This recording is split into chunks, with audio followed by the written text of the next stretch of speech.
Hello guys, once again welcome you my new YouTube channel Learn with Concept by Archana Sharma. Good evening to all of you. Now I am continuing the course to Contemporary Indian Education. आपका स्वागत है B.Ed daily classes में by Archana Sharma. My channel को subscribe कीजिए please, लोगों तक पहुंचाइए और आपको इस वीडियो से थोड़ा भी आपको हेल्प मिलता है पढ़ने में B.Ed के लिए तो प्लीज़ आप इसको देखिए. आपको B.Ed कभी भी बहुत बड़ा बर्डन नहीं लगेगा. आप मेरे वीडियोस को देखिए, आप देख के समझ सकते हैं कि मैंने कितने कॉन्सेप्ट की तरीके से चीज़ों को समझाने की कोशिश की है. ठीक है, और भी बहुत सारे चैनल्स हैं लेकिन मैं किसी को वो नहीं कर रही हूँ कि मतलब कौन कैसे कर रहा है, लेकिन आप मेरे एफर्ट को भी देखिए. ठीक है, तो आप अगर एक बार मेरा वीडियो देख लेंगे तो आपको वो उस कॉन्सेप्ट को बहुत ज़्यादा पढ़ने की ज़रूरत नहीं पड़ेगी क्योंकि वो वहीं पे क्लियर हो जाएगा. मैं एक एक टर्म को क्लियर करके बता रही हूँ आपको. तो आज का टॉपिक क्लियर करते हैं हम. Okay, now signing in Archana Sharma learn with concept. आज का जो टॉपिक है प्राइवेटाइजेशन है. इससे प्रीवियस वाले वीडियो में मैंने लिबरलाइजेशन पढ़ाया था. ठीक है, उदारीकरण की शिक्षा में उदारीकरण का मतलब क्या है और भारतीय मतलब इकोनॉमिक संदर्भ में उसका मतलब क्या है, तो आपको बहुत अच्छे से पढ़ाया था. आप देख लीजिएगा, नहीं देखा है अगर आपने वीडियो तो क्लियर हो जाएगा. इस टॉपिक से पढ़ने से पहले आपको लिबरलाइजेशन क्लियर होना चाहिए. अभी हम बात करते हैं, अगला टॉपिक है हमारा प्राइवेटाइजेशन. ये भी ऑटोमेटिक बहुत इंपॉर्टेंट टॉपिक है अपने आप में, हर जगह पूछा जाता है, चाहे वो इकोनॉमिक्स हो, चाहे वो B.Ed हो या आप M.Ed भी कर रहे हैं या किसी भी सेक्टर से बिलोंग करते हैं, तो ये पर्टिकुलर मतलब हर एग्ज़ाम पॉइंट ऑफ व्यू से बहुत इंपॉर्टेंट है प्राइवेटाइजेशन.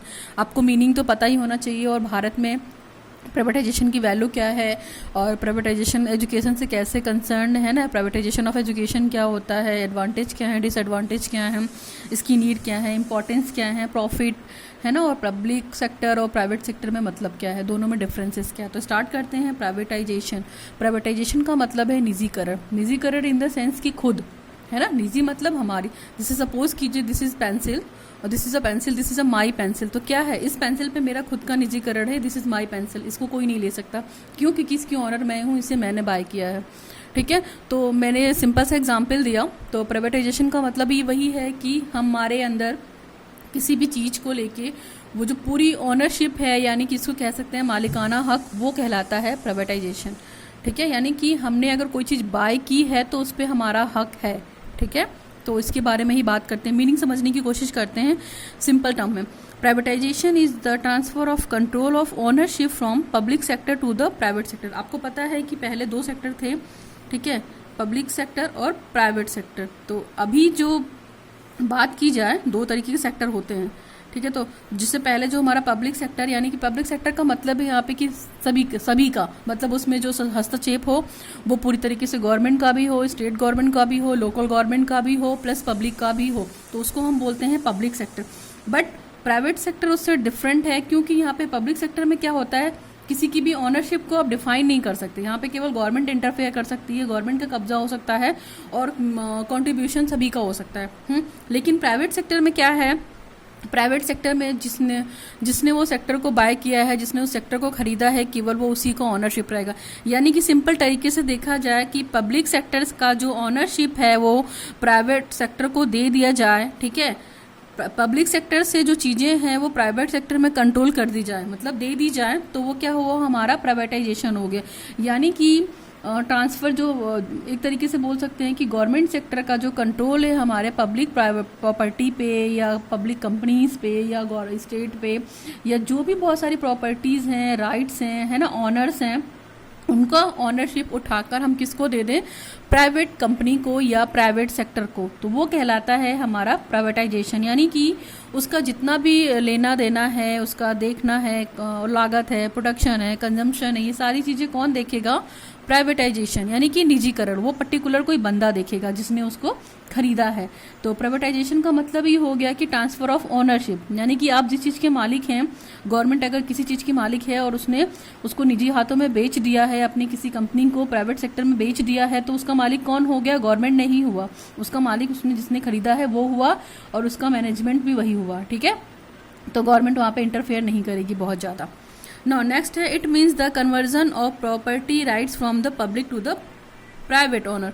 मतलब पब्लिक प्रॉपर्टी को हमने किसमें, प्राइवेट प्रॉपर्टी में कन्वर्ट कर दिया. तो ये क्या हुआ, प्राइवेटाइजेशन.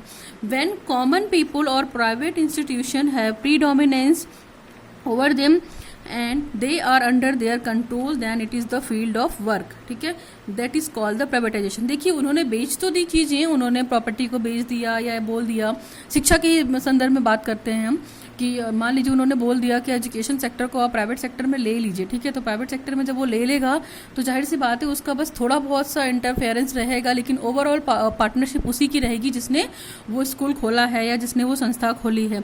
तो वो केवल वर्क को देख सकता है कि वो प्राइवेट सेक्टर कैसा वर्क कर रहा है, बहुत ज़्यादा इंटरफेयर नहीं कर सकती गवर्नमेंट। तो ये कंट्रोल भी क्या कहलाता है, प्राइवेटाइजेशन कहलाता है। प्राइवेटाइजेशन का मतलब होता है कि means replacing government monopolies with the competitive presence of their market place to encourage. Suppose कीजिए इस समय टेलीकॉम कंपनियां बहुत सारी हैं, चाहे एयरटेल हो गया, नेटवर्किंग एरिया में बात की एयरटेल हो गया, आइडिया हो गया, BSNL हो गया, और एक जियो हो गया। तो जियो ने क्या कर रखा है, जियो ने अपने प्लान के माध्यम से, ठीक है, मोनोपोली टाइप की कंडीशन फैला रखी है, मतलब सारी कंपनियां एक तरफ है मिला जुला के, लेकिन एक अकेला जियो अलग से है, तो वो उसका प्रॉफिट है, वो भी प्राइवेट सेक्टर में, तो वो उसका प्रॉफिटाइजेशन है। तो मार्केट को इंक्रीज करने के लिए ये सारी चीज़ें आई थी कि इंडिया की जो ग्रोथ है, वो इकोनॉमिक ग्रोथ है, वो कंडीशन उसकी अच्छे से सुधर सके, ठीक है। प्राइवेटाइजेशन का आप ये भी मतलब समझ निकाल सकती हैं कि जितने भी मतलब जो मार्केट के प्लेस होते हैं उनकी इफिशिएंसी को बढ़ाने के लिए, उनकी क्वालिटी को बढ़ाने के लिए, उनको और डेवलप करने के लिए गवर्नमेंट ने जो मतलब वहाँ के एम्प्लॉयज़ थे या जो उनके लीडर थे या जो उनका मैनेजमेंट ऑनर था उसको बेच दिया, ठीक है। और फिर वो अपने तरीके से देख रहे थे कि उनकी गुड्स की क्या है, उनकी सर्विस क्या है, डिलीवरी ऑफ गुड्स क्या है, सर्विस क्या है, इनोवेशन क्या क्या है, तो वो बेटर एंड बेस्ट कैसे कर सकते हैं। क्योंकि गवर्नमेंट उस पर प्रॉपर 100% वर्क नहीं दे पा रही थी, तभी उन्होंने अपनी कंपनी को और अपनी पावर को प्राइवेट सेक्टर में देने के लिए बोला, मतलब किसी की भी हाथ में दे दिया, तो उससे बहुत बेटरमेंट हुआ। इसकी ज़रूरत इसीलिए पड़ी क्योंकि जो हमारी इकोनॉमिक कंडीशन थी इंडिया की वो बहुत अच्छी नहीं थी, तो इसीलिए लिबरलाइजेशन और प्राइवेटाइजेशन और ग्लोबलाइजेशन को लाने की ज़रूरत पड़ी। Meaning of privatisation in education, हम स्पेशली यहाँ पे बात करेंगे। जो हमने लिबरलाइजेशन की बात की थी वो इंडियन इकोनॉमी के संदर्भ में बात की थी, लेकिन वहाँ पे मैंने एजुकेशन का भी बहुत सारा कॉन्सेप्ट डिस्कस कर दिया था, यहाँ पे एक बार डिस्कस कर दे रही हूँ। Meaning of privatisation of education, आपको पता है कि education finds the places in the कॉनकरेंट list, ठीक है। आपको पता है कि शिक्षा क्या है, सभी के लिए है, तो यहाँ पे ऑल पीपुल सभी यहाँ पे हस्तक्षेप करेंगे, चाहे वो गवर्नमेंट पीपुल हो, चाहे वो लोकल गवर्नमेंट हो, चाहे वो स्टेट गवर्नमेंट हो, चाहे वो पब्लिक हो, तो शिक्षा पे सभी का हक था। तो प्रॉपर इसमें कुछ अच्छा काम नहीं हो पा रहा था पर्टिकुलर, ठीक, तो इसलिए भी क्या किया गवर्नमेंट ने, हमारी शिक्षा को भी प्राइवेट हाथों में दे दिया, शिक्षा का भी निजीकरण कर दिया, यानी कि इंस्टीट्यूट खोलने की इजाज़त दे दी, संस्था खोलने की इजाज़त दे दी, स्कूल खोलने की, बड़े बड़े इंस्टीट्यूट और बहुत सारी चीज़ें जो थी उन्होंने प्राइवेट सेक्टर को दे दी। It is the public work, it is the joint responsibility of, देखिए हमने वही बात की कि कॉन्करेंट लिस्ट में था, मतलब समवर्ती सूची में था, तो उसमें पब्लिक कंट्रोल भी था, प्राइवेट कंट्रोल भी था, स्टेट गवर्नमेंट का भी था, लेकिन वो प्रॉपर हैंडल आउट नहीं कर पा रहे थे कि मतलब एजुकेशन की क्वालिटी को सुधारा जा सके। तो रिजल्ट क्या हुआ कि as a result private or people cooperation is being sorted in this, so some primary secondary level self financing educational institute are being given recognition। तो क्या किया गया है, प्राइवेट सेक्टर में जब मान्यता दे दी गई कि हाँ स्कूल खोले जाए, तो उन्होंने प्री प्राइमरी स्कूल भी खोले, प्राइमरी भी खोले, सेकेंडरी लेवल के स्कूल भी खोले, सेल्फ फाइनेंस कॉलेज भी खोले, एजुकेशनल इंस्टीट्यूट, तो जो को भी सभी को मान्यता दी गई कि आप लोग खोलिए और शिक्षा को निजीकरण कीजिए और शिक्षा को और अच्छा उसको क्वालिटी की बात कीजिए शिक्षा में। तो ये तो हमारा meaning of privatisation in education था, ठीक है। तो इस तरीके से देखा जाए, अगर इंडिपेंडेंस जब हो खत्म, मतलब आफ्टर इंडिपेंडेंस की अगर हम बात करते तो आपको पता है कि जो हायर एजुकेशन की रिस्पॉन्सिबिलिटी थी वो किसकी थी, स्टेट गवर्नमेंट की थी। तो उस समय बहुत सारे इंस्टीट्यूट बने, तो लेकिन उनका जो मेन था वो पब्लिक कैरेक्टर आ गया था, पब्लिक फोकस था। गवर्नमेंट मतलब केवल हस्तक्षेप कर रही थी, लेकिन क्वालिटी के बारे में बात नहीं कर पा रही थी कि चीज़ों को कैसे हैंडल आउट करेंगे, इसीलिए प्राइवेटाइजेशन की बात की गई। तो जब प्राइवेट सेक्टर में यूनिवर्सिटीज़ आ गए, इंस्टीट्यूट आ गए, तो उन लोगों ने क्या किया, फाइनेंशियल वाले चीज़ों पर क्या हुआ, फाइनेंशियल चीज़ों का बर्डन प्राइवेट सेक्टर पे आ गया। यानी कि अगर कोई अपनी संस्था खोल रहा है तो अपने पैसे पे खोलेगा, गवर्नमेंट उसे कोई फंड नहीं देगी, ठीक है, और उसे केवल एक गाइडलाइन दे सकती है, उसे केवल रिकॉग्नाइजेशन दे सकती है, लेकिन गवर्नमेंट फंडिंग में कोई हेल्प नहीं करेगी। The state had a no choice to the permit private enterprises to started the industry, और स्टेट के पास भी कोई मतलब परमिट नहीं था कि वो इंडस्ट्री को स्टार्ट कर सकते। यानी कि गवर्नमेंट ने जब चीज़ों को अपने हाथों में ले लिया तो ये पूरी तरीके से पब्लिक प्रॉपर्टी हो गई, पब्लिक प्राइवेट प्रॉपर्टी हो गई। प्राइवेट प्रॉपर्टी होने से क्या हुआ कि उसका मालिकाना हक उसी के पास रहेगा।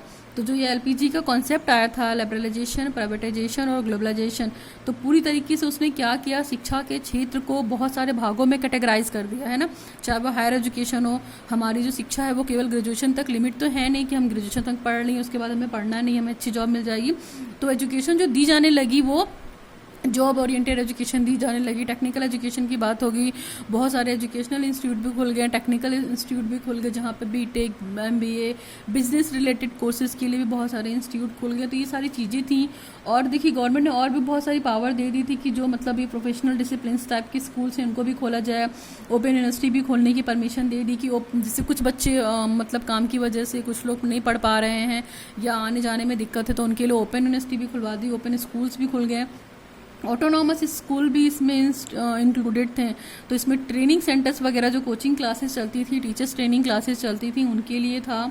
ठीक है, इसका भी बहुत बड़ा नेटवर्क फैल गया हमारे इंडिया में जब फॉरेन कैंपस आ गया, डिप्लोमा वगैरह मिलने लगा, डिग्री वगैरह मिलने लगा। क्यों? क्योंकि जब भाई देखो इंडिया पढ़ा लिखा होगा तो उसको डिप्लोमा और डिग्री की ज़रूरत ही पड़ेगी। और डिप्लोमा और डिग्री तभी काम आएगा जब हमारे इंडिया के जो यूथ पीपुल हैं पढ़ लिख कर प्रॉपर करेंगे। तो गवर्नमेंट ये काम अपने अंडर में रखकर स्कूल को नहीं कर पा रही थी। तो एक ये भी बहुत बड़ा रीज़न है कि उसने एजुकेशन को भी प्राइवेट सेक्टर में दे दिया। और आपको पता है कि आरटीई एक्ट हमारा यही कहता है कि शिक्षा सभी को दी जानी चाहिए। और क्वालिटी एजुकेशन की बात की तो नीड क्या पड़ी थी, देखिए नीड यही पड़ी थी कि गवर्नमेंट इस चीज़ को प्रॉपर वे में हैंडल नहीं कर पा रही थी। हाँ, very well is the best, because इससे अच्छा वो प्राइवेट सेक्टर कर रहा था। और पहली बात तो गवर्नमेंट में देखिए सभी लोग ऑनेस्ट नहीं होते हैं, जितने बड़े बड़े रैंक के ऑफिसर होते हैं वो अपने पैसा कमाने के चक्कर में पड़े रहते हैं, लेकिन वो ये तो नहीं सोचते। और उनका खुद का भी बहुत सारा स्कूल खुल जाता है। अगर देखा जाए तो बहुत सारे एजुकेशनल इंस्टीट्यूट वो खुद खोल के रखते हैं और पैसा भी कमाते हैं और बढ़िया मनमानी तरीके से फीस वसूलते हैं। और बच्चों को एडमिशन ज़रूर दे देते हैं जिनकी मेरिट लो रहती है, जो किसी कारणवश एडमिशन नहीं ले पाए हैं, लेकिन क्वालिटी की बात नहीं करते। तो ये सारी चीज़ें भी होने लगी, इसीलिए ये चीज़ ज़रूरत पड़ी। ठीक है, तो ये तो इसके बहुत सारे मीनिंग थे, फैक्टर थे। अभी हम बात करते हैं एडवांटेज क्या है। तो एडवांटेज यही है कि help in the reducing the burden of government का कुछ हद तक भार कम हुआ, खर्चा कम हुआ। मेक्स द PSU कॉम्पिटिटिव, यानी कि पब्लिक सेक्टर अंडरटेकिंग, मतलब सारी चीज़ें जब पब्लिक सेक्टर अंडरटेकिंग चली गई तो उनका वो खुद का ऑनरशिप हो गया, उनकी वो खुद की डिसीजन हो गई कि वो चीज़ों को कैसे प्राइवेटाइज कर सकते हैं और कैसे हेल्प कर सकते हैं और इफिशियंसी को कैसे बढ़ा सकते हैं, उनको नीड क्या है ना। अगर वो प्राइवेट ऑनरशिप उनकी खुद की होगी तो उनका पूरी तरीके से कंट्रोल रहेगा, तो वो किस तरीके से अपने इंस्टीट्यूट को एफिशिएंट बना सकते हैं, किस तरीके से नए नए रिसोर्सेज को डेवलप कर सकते हैं एजुकेशन के रिगार्डिंग में, अलोकेशन क्या कर सकते हैं, वर्क कैसा कर सकते हैं। मान लीजिए हमारी तो इतनी बड़ी पॉपुलेशन है, तो उस पॉपुलेशन को लिटरेट करने के लिए इतने सारे गवर्नमेंट स्कूल तो हैं नहीं। आज ही की डेट की बात कर लीजिए, इतने सारे बीएड इंस्टीट्यूट हैं, ठीक है, गवर्नमेंट में ही है, लेकिन अगर प्राइवेट बीएड इंस्टीट्यूट ना हो या प्राइवेट एजुकेशनल इंस्टीट्यूट ना हो तो लोग पढ़ने के लिए कहाँ जाएंगे। हर कोई तो बाहर नहीं जा सकता और हर किसी का एडमिशन गवर्नमेंट इंस्टीट्यूट में नहीं हो सकता। तो बहुत सारे प्रॉफिट हुए हैं। एक प्रॉफिट ये भी था देखा जाए तो education is the economic good भी बोल सकते हैं आप कि इसके लिए बहुत अच्छा हो गया इकोनॉमिक पर्पज से कि ज़रूरत से ज़्यादा लोग शिक्षित होने लगे। Now greater autonomy for the PSU managers, वही प्राइवेट सेक्टर अंडरटेकिंग मैनेजर्स हो गए, उनकी खुद की स्वायत्ता हो गई उस मतलब इंस्टीट्यूट पे। फिर इंडस्ट्रियल ग्रोथ, यानी कि मतलब जो हमारे इंडस्ट्री थी उसकी बहुत ही विकास और वृद्धि होने लगी, पैसा आने लगा, फाइनेंशियल चीज़ें ख़त्म हो गई, तो उससे भी बेनिफिट हुआ हमारी कंट्री को। हमारी कंट्री की इकोनॉमिक एजुकेशन पॉलिसी सिस्टम भी सुधरी और इकोनॉमिक ग्रोथ भी बहुत अच्छा हुआ। नेक्स्ट है हमारा better service to the customer. और प्राइवेट कंपनियां अपने प्रॉफिट के लिए कस्टमर को बहुत अच्छी सर्विसेज देने लगी, तो कौन जाएगा गवर्नमेंट में पढ़ने और कौन जाएगा गवर्नमेंट में सोसाइटी या सर्विस लेने, जब प्राइवेट कंपनियां बहुत अच्छी सर्विसेज दे रही हैं आज की डेट में। Privatisation helps to reduce the burden on government, तो उन्होंने कुछ हद तक जो निजीकरण था या प्राइवेटाइजेशन था गवर्नमेंट के बर्डन को ख़त्म करने में हेल्प की। It will help profit making public sector unit into the modernisation. देखिए पब्लिक जो प्राइवेट सेक्टर था जब हमारे उसमें आ गया, पब्लिक सेक्टर से प्राइवेट सेक्टर में हमारी चीज़ें आ गई, तो आपको पता है कि मॉडर्नाइजेशन भी आ गया, ग्लोबलाइजेशन भी आ गया, यानी कि बाहर के देश की चीज़ें भी हमारी कंट्री में आ गई।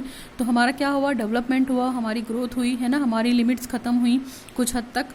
ठीक है, it will help in making public sector unit more competitive. और कम्पिटेटिव जो था, जिससे कंपटीशन था शिक्षा के क्षेत्र में, तो वो कुछ हद तक उसमें हेल्प मिली कि कम से कम बेचारों को हायर एजुकेशन के लिए, शिक्षा के लिए लड़ना नहीं पड़ रहा है गवर्नमेंट स्कूल में एडमिशन लेने के लिए या इंस्टीट्यूट में एडमिशन लेने के लिए। उनको ज़्यादा से इंस्टीट्यूट खुलने की वजह से उनको भी प्रॉपर वे में एडमिशन मिल गया और वो भी प्रॉपर तरीके से जो वो करना चाहते हैं वो कर रहे हैं, भले उन्हें फ़ीस पे करनी पड़ रही है। It will help to improving the quality of decision making, ठीक है।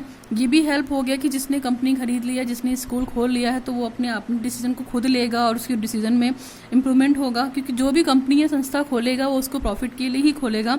इसमें पॉलिटिकल इंटरफेरेंस को बहुत ख़त्म कर दिया गया, गवर्नमेंट ने पीछे खींच लिया था अपने हाथ। प्राइवेटाइजेशन में help in the reviewing sick units which are liably of the public sector. तो उसमें ये भी था कि प्राइवेटाइजेशन होने से चीज़ें यूनिट में कन्वर्ट हो गई और लाइबिलिटी भी होगी अपनी अपनी, जिसने इंस्टीट्यूट खोली है या जिसने संस्था खोली है या जिसने कंपनी खोली है उसकी खुद की स्वायत्ता होगी, उसका खुद का अधिकार हो गया, यानी एक तरीके से ऑटोनॉमस बॉडी हो गई। जैसे आज की डेट में बहुत सारी ऑटोनॉमस यूनिवर्सिटीज़ खुली हैं, तो उन पे जो होता है, जो हमारा स्टेट होता है उस यूनिवर्सिटी का कोई रिकॉग्निशन नहीं चलता, उनकी खुद की पॉलिसी होती है, क्योंकि वो अपना एजुकेशन एग्ज़ाम खुद बनाते हैं, कंडक्ट कराते हैं और सारी चीज़ें करते हैं। तो एफिलिएशन के लिए बस स्टेट से कनेक्ट कराते हैं।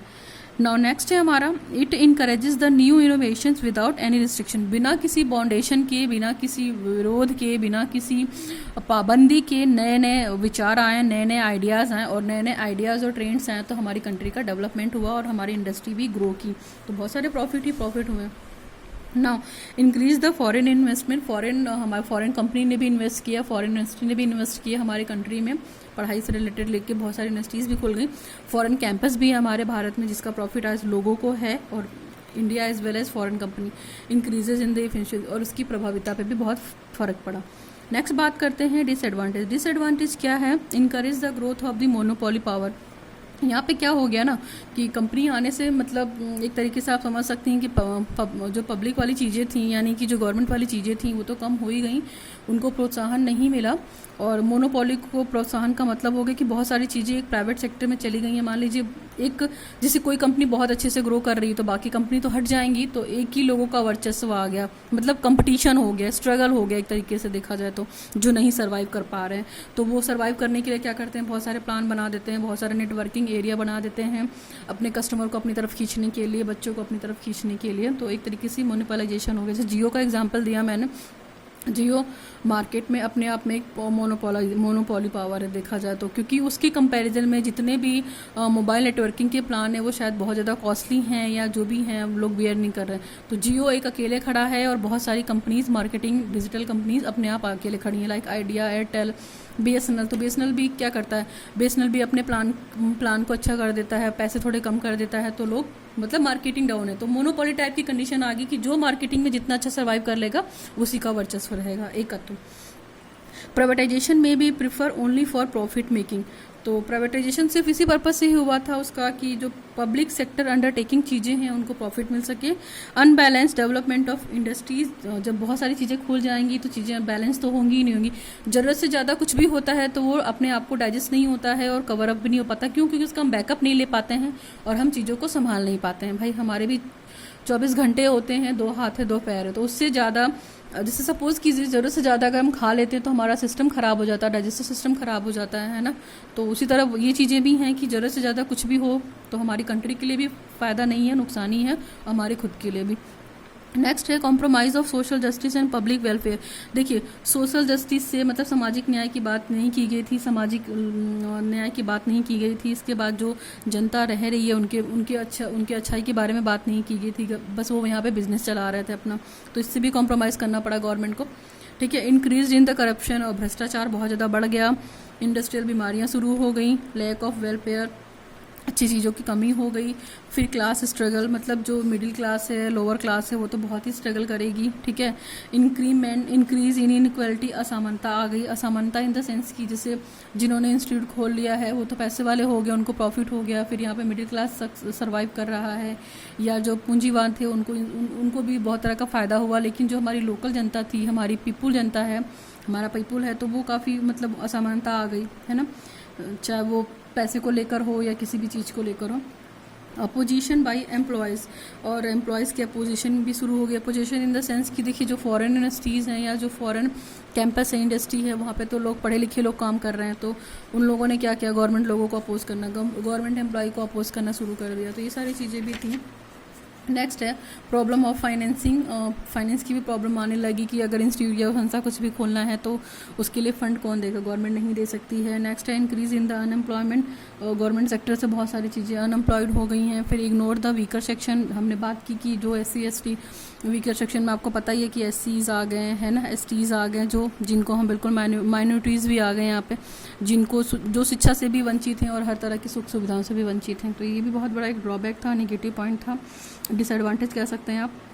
नेक्स्ट है हमारा इग्नोर्स द नेशनल इंपॉर्टेंस, मतलब राष्ट्रीय जो महत्व की बात करते हैं हम, किस देश को एक साथ लेके चलते हैं, वो सारी चीज़ें वो लोग भूल गए क्योंकि उनको पैसे से बहुत प्रॉफिट होने लगा। तो ये कुछ नोट्स हैं यहाँ पे, आप इस चीज़ को देख लीजिए। प्राइवेटाइजेशन से होने से हुआ क्या, बेस्ट स्किल्स डेवलप हो गई, ऑनरशिप मिल गई प्राइवेट सेक्टर को। जियो सेक्टर, मान लीजिए जियो सेक्टर ने तो मोनोपोली क्रिएट किया है, वो आपको पता है। नेशनलाइजेशन में गवर्नमेंट और प्राइवेट सेक्टर दोनों होती हैं, तो यहाँ पे तो पूरी तरीके से प्राइवेटाइजेशन ही हावी हो गया। जिससे अगर हम बात करते हैं, एक आप लोगों ने सुना होगा महारत्ना PSU, यानी कि महारत्ना पब्लिक सेक्टर यूनियन। यहाँ पे जितनी भी ये कंपनीज़ हैं इनमें गवर्नमेंट का कोई हस्तक्षेप नहीं है, गवर्नमेंट केवल इनके काम को देखती है ना, फाइनेंशियल या प्रोविडेंशियल किसी भी तरीके का कोई हेल्प नहीं है। जैसे इंडियन ऑयल हो गए, प्राइवेट कंपनी है, ये अपने एम्प्लॉयज़ को अपने तरीके से हैंडल आउट करती है, इसका सिलेक्शन क्राइटेरिया अपना होता है कि किस तरीके से लेती है।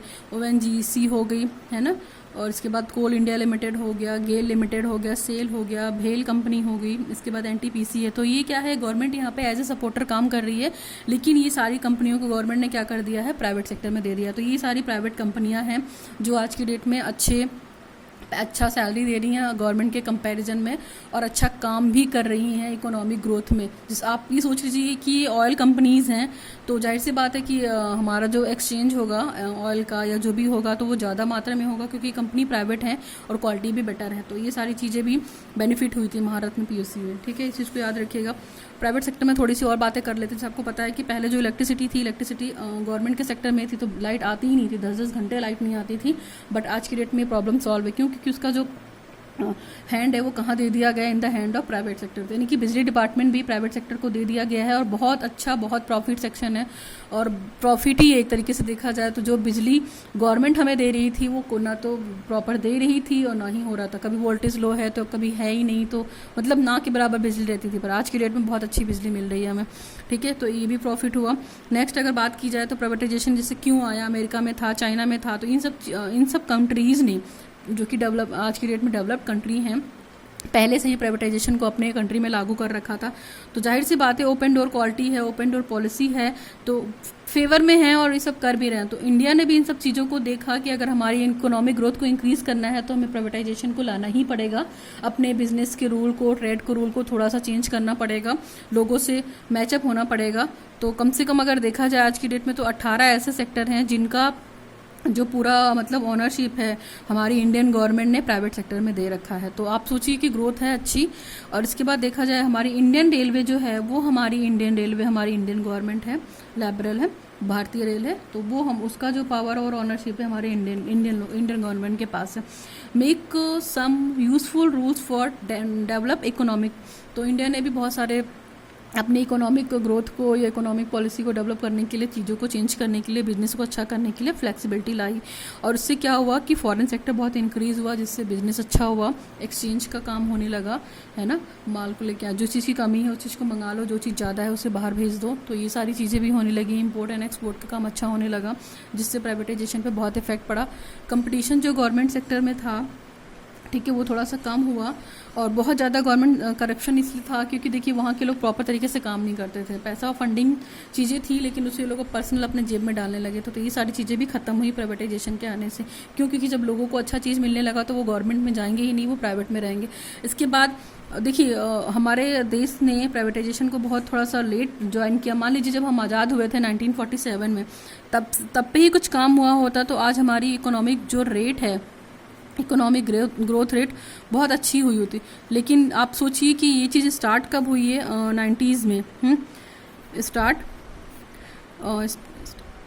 की अगर बात करते हैं तो 1900 स्टार्ट, ठीक है, स्टार्ट कब हुआ था, 90s लेके 91 में स्टार्ट हुआ था। तो कितना लेट हुआ है, लेकिन फिर भी जो भी हुआ है अडॉप्ट किया है इंडियन गवर्नमेंट ने, ठीक, तो इस चीज़ से बेटर हुआ है। इस चीज़ को इंडियन गवर्नमेंट भी जानती है।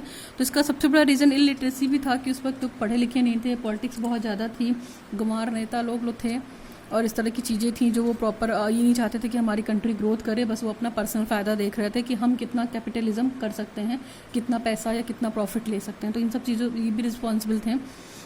सोशल इशू इसलिए थे क्योंकि लोग पढ़े लिखे नहीं थे, वीकर सेक्शन भी थे, और जब पढ़े लिखे लोग नहीं रहेंगे तो वो क्या इकोनॉमिक जानेंगे और क्या पॉलिटिक्स जानेंगे और क्या अपने देश की डेवलपमेंट को जानेंगे जब उनको प्रॉपर वे में खाना वाना ही नहीं मिलेगा। तो ये सारी चीज़ें थी प्राइवेट सेक्टर में आने के लिए, तो उससे बहुत फ़ायदा हुआ।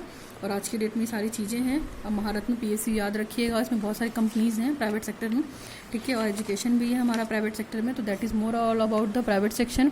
अगर आपको ये वीडियो अच्छा लगा तो प्लीज़ लोगों तक लाइक कीजिए, शेयर कीजिए, सब्सक्राइब कीजिए, ठीक है। Thanks for watching the video. आज के लिए इतना ही। Thanks for watching the video. Signing off Archana Sharma.